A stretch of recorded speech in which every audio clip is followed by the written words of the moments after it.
Hey, I'm Nick. And I'm Michaela. Welcome to Second Draft Family, a podcast where two millennials talk about raising their blended family while trying not to fuck up their kids in the process.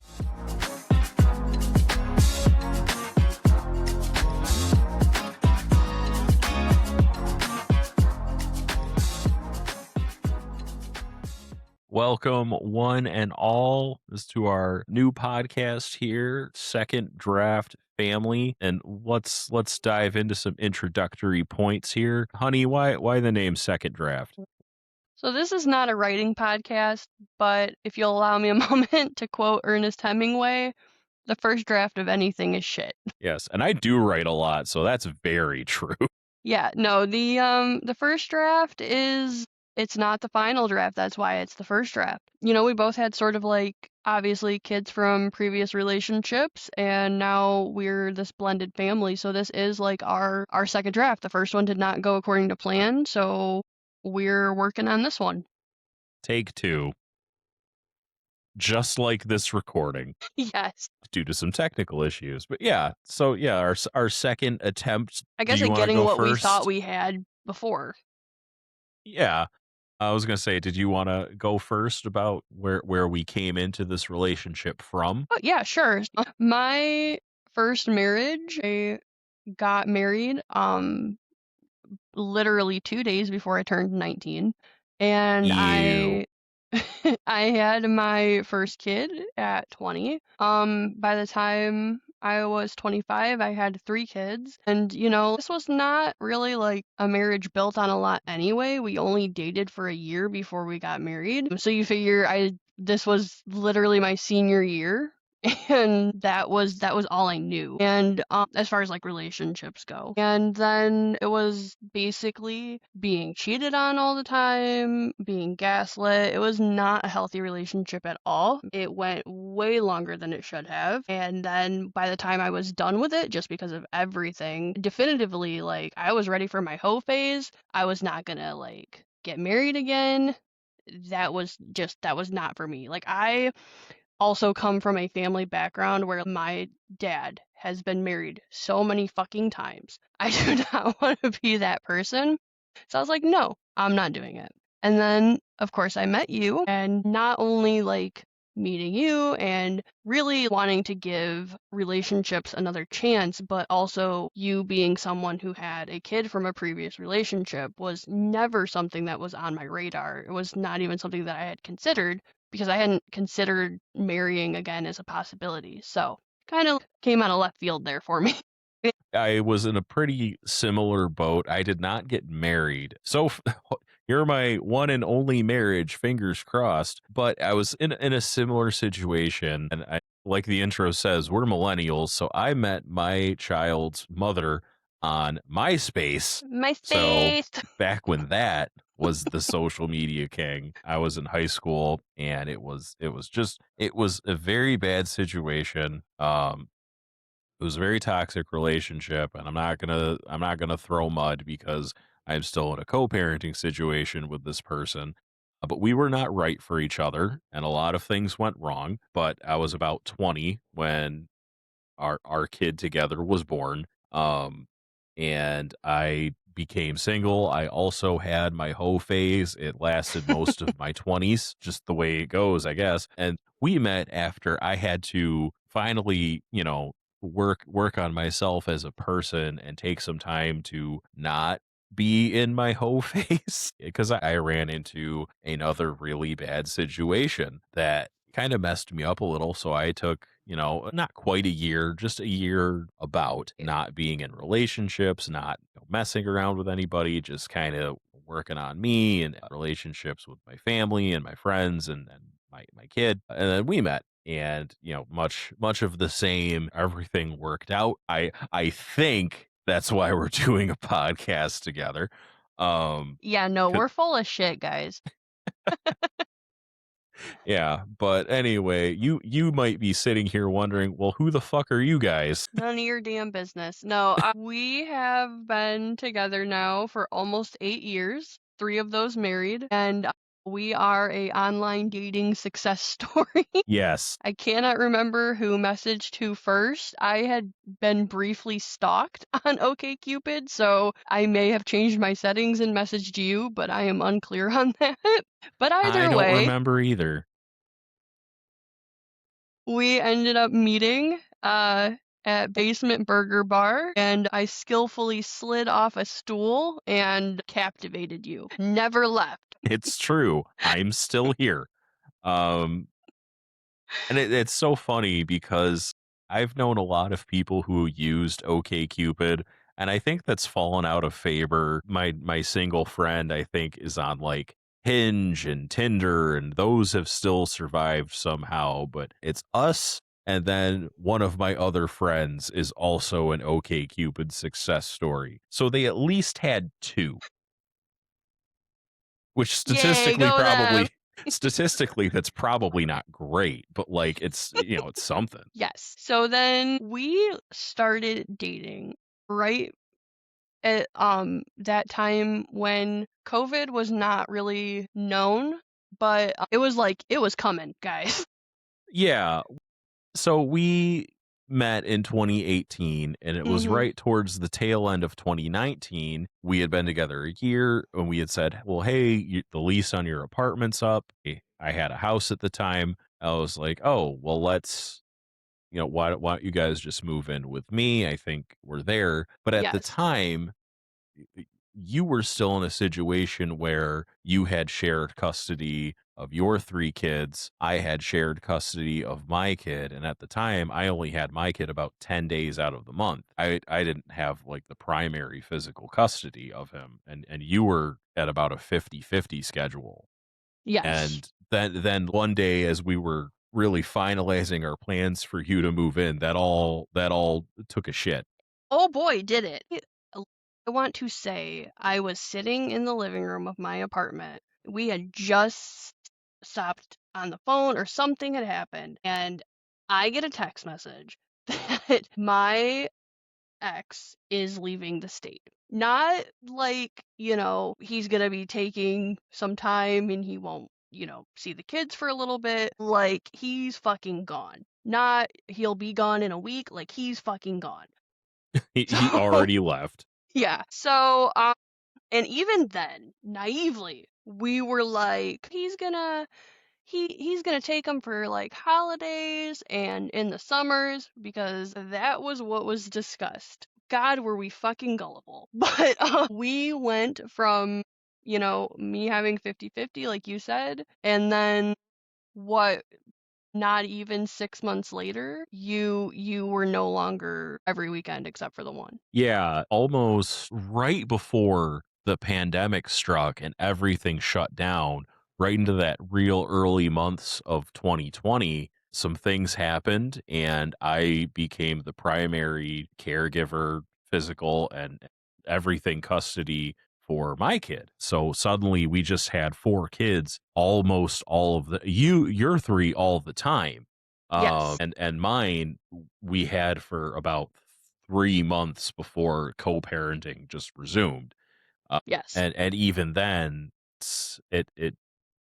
it's changed since 2020. We're in 2026 now. There have been times where went back to 50-50. There have been times where more often than not they go to their mother's house every other weekend, and that's kind of where we've been now for a while. So since the pandemic, more often than not, we've just had four kids most of the time. Yes. And just going back to the pandemic just for a little bit to give people like this really full perspective. It's you go dating someone and kids are involved, and then not only has that changed drastically, but now you are all in this pod together. Nobody is leaving the house. Nobody is going to school. Almost nobody is going to work because you were able to work remotely and I was still working in retail and I was essential. So I was still working,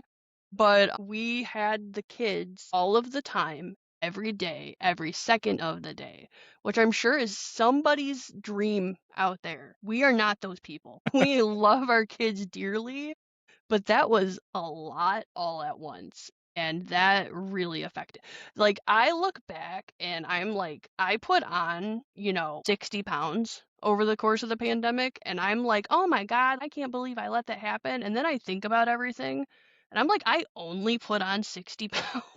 Like, that was it? Well, and to put it in perspective, a lot of people gained weight during the pandemic. A lot of people's mental health suffered. I put on weight. You've lost some of the weight. I've kind of roller coastered up and down with it. I'm still struggling with that. It's something everyone went through, and we kind of just had to survive like everyone else. But that was our twist with it, is that we suddenly became like full-time parents. I went from, being one kid's dad some of the time to four kids' dad all of the time. And it was a lot. It was a big change. And it's the sort of thing. It's kind of lucky in the timing that we had been together a year, because, and I don't know how the Gen Z kids do it with dating now, but if you're with someone for a year, you probably should know if you're serious about them. Yeah, yeah, not necessarily like you have to get married because, I mean, I think as a society that has kind of become seen as a non-essential thing. Like you can be with somebody for a decade and you may never get married. That's fine. But by a year, like you have invested a lot of time into a relationship and Yeah. that is enough time to know where you see it going. Like you're not fucking around anymore. And I just remember during that time just thinking, "Oh my god, he's going to kick us out. Like this is he's not going to deal with this. This is a lot for like one fucking person." And I feel like it just kept getting worse because then it was like there was no child support. And then it was like I was no longer working and I was like, "Oh my god, he is going to kick me out. Like this is not going anywhere." And then we ended up getting a puppy. Yeah, that still probably was really and it worked out, and we still have the dog. She's lovely. She's lovely, everybody. Well, it was such a random decision. I feel like that was a cabin fever decision where we have to do something, but because we drove out of state to get this dog, maybe that was just how desperate we were to leave the house Right? We and were do just something. waiting It's for like, the governor to be like, "You can leave your house now." right, so we went and got a dog from multiple states away, but that was a fun road trip, and she's a great dog. It's fine. Yes, she is. Uh, But this podcast is not about the dog, although we could certainly make one. This is about being a blended family and raising our tweens and teens now because we have been in this thing since my youngest was 2? Yes. Uh, yeah, they Yeah. were kinda at the tail end of potty training, which is, I think, why I was okay, because I would date people with kids, but I specifically was like, "I'm not potty training again." And I came in right at the tail end of your youngest potty training, and I was like, "Okay, Yes. this counts." Yes. Yeah. So we have decided to give them nicknames and we are going to keep these stories gender neutral.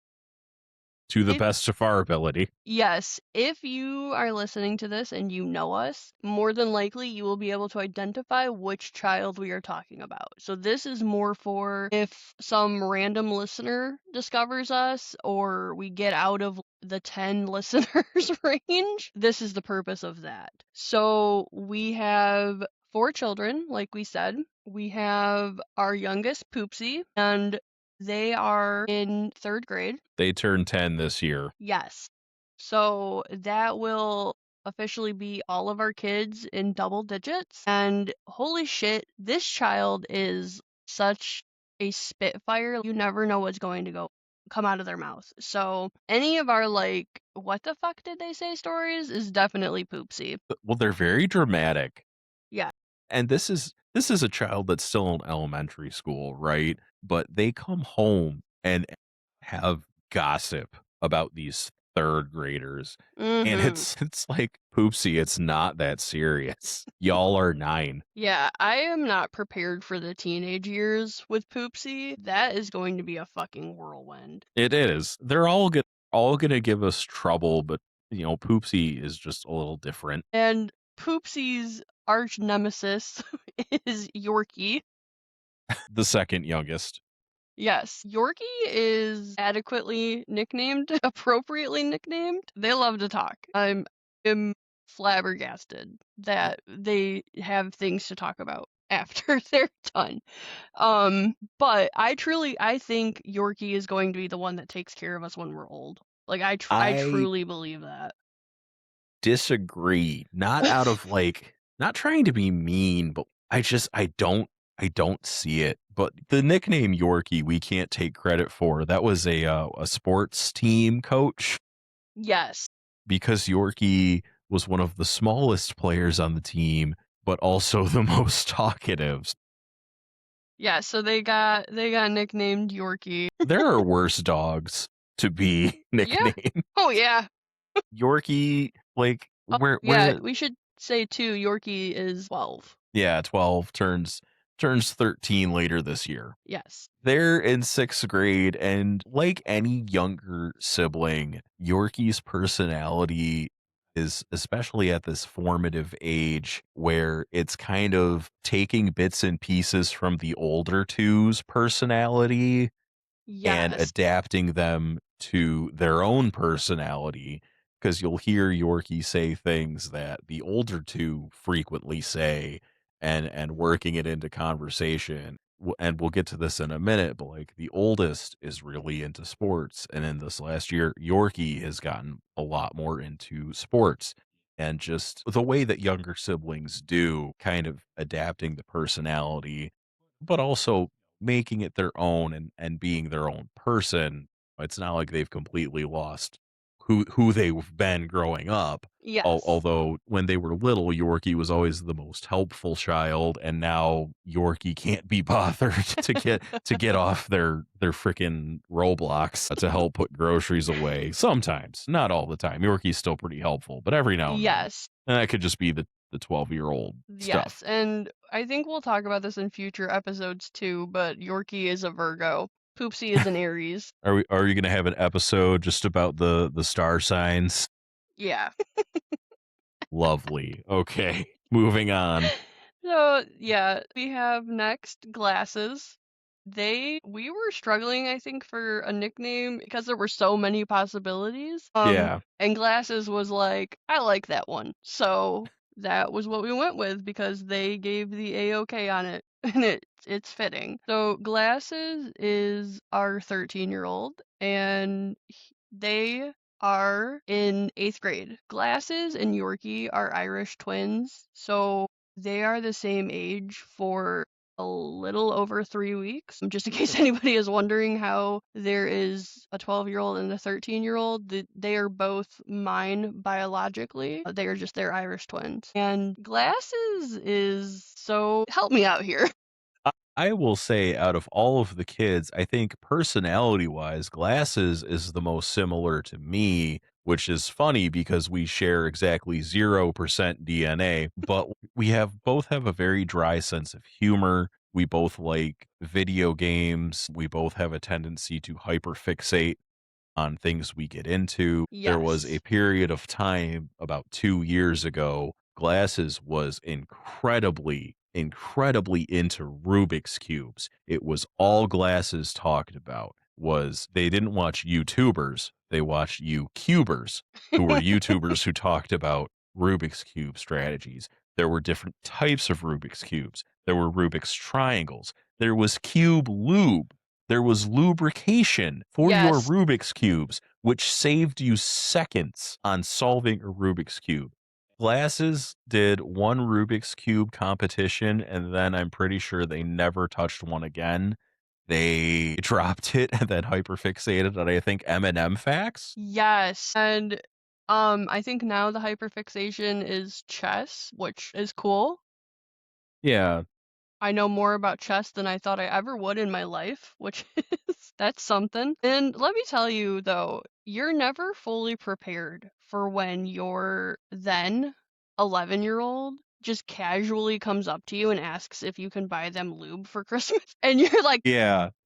I'm sorry, what now? Yeah, they wanted Rubik's Cube Lube for Christmas. Oh, Yeah, man, that was quite a conversation. and they did not ask for cube lube, though. They had to specify when we were like, "Why would you need that?" And they were like, "For the Rubik's Cube, obviously. Why else would I need that?" Well, to an 11-year-old, what other type is there? Exactly. They didn't need to specify. We needed the specification. Right? But, like, glasses, what I like about glasses is I had a very hard time relating to them for a long time, but now we both like to talk about old video games and Pokemon and stuff, so it's like, yeah, we have the same hyperfixations.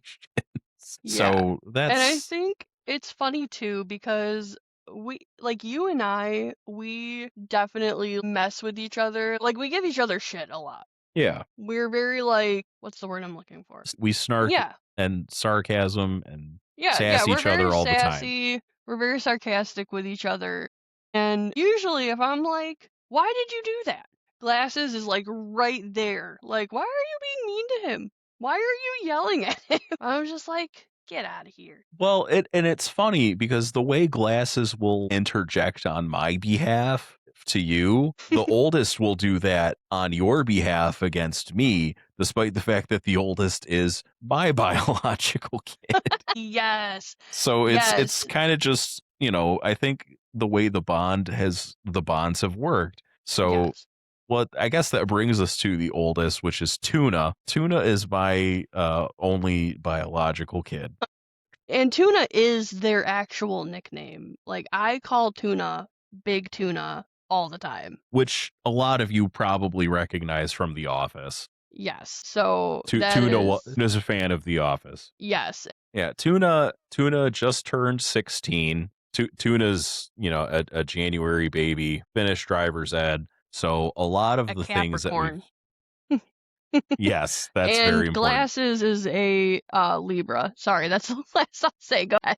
So a lot of the topics we're going to go over, the things we struggle with, we first had to deal with Tuna, but Tuna's also very different from Glasses, Yorkie, and Poopsie. And part of what makes it different is your three, the younger three, however we want to word that, they only have me and you. Like ever since you guys moved in, we have been the two parents. Tuna still spends every other weekend with their mom and stepdad, and we still have a co-parenting relationship. So I'm going to limit anything I say because I don't want to throw shade. We all get along for the most part, but Tuna still has the influence of a two-parent household. There are things that they do and beliefs that they hold that he brings over here, and sometimes that does clash and Mm, creates some discussion and sometimes arguments,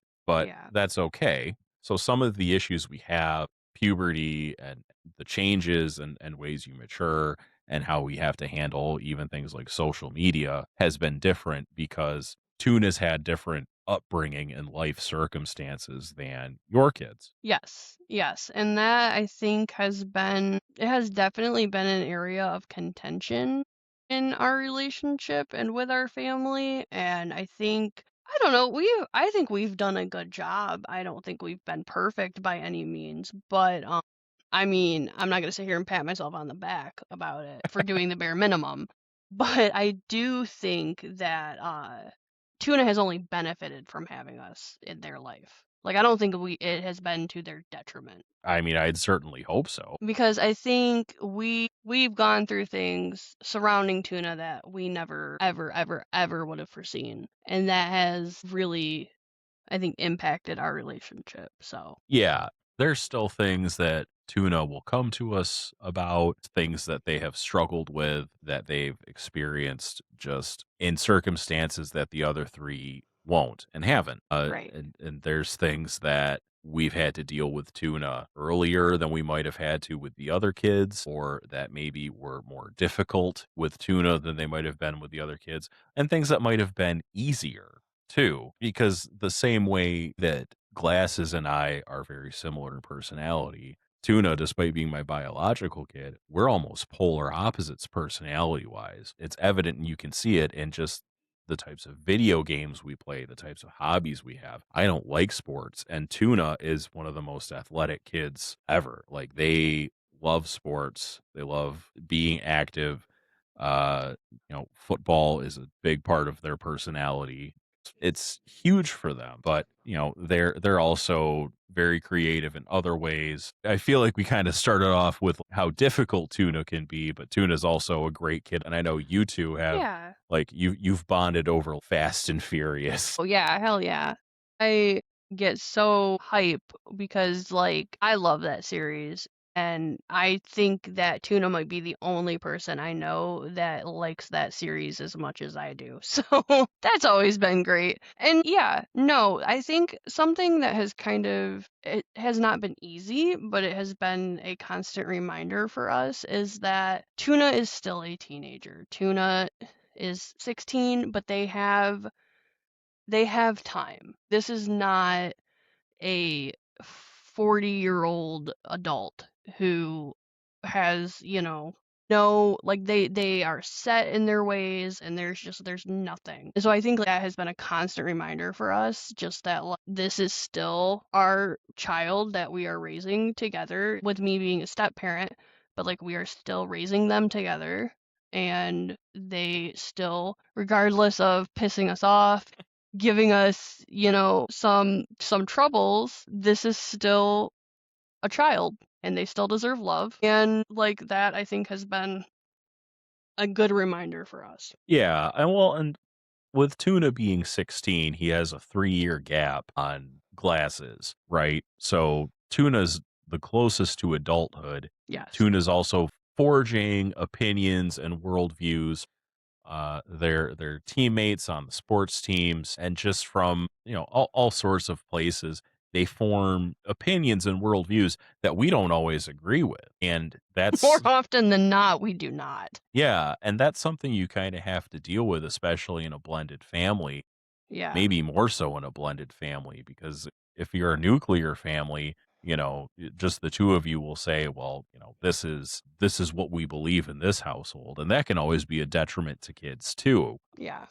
But, sometimes Tuna comes into the household and they've got like, well, I just saw this, and this happened when I was out doing this, and this is kind of how I feel about it. And, sometimes I have to stop myself from like flipping out because it's just like I feel so strongly opposed to that, but they're at that age where I can't force them to, be like, "Oh, well, that's wrong." In fact, if I tried to, they would double down on it. Oh, So it's just like absolutely. We've learned that.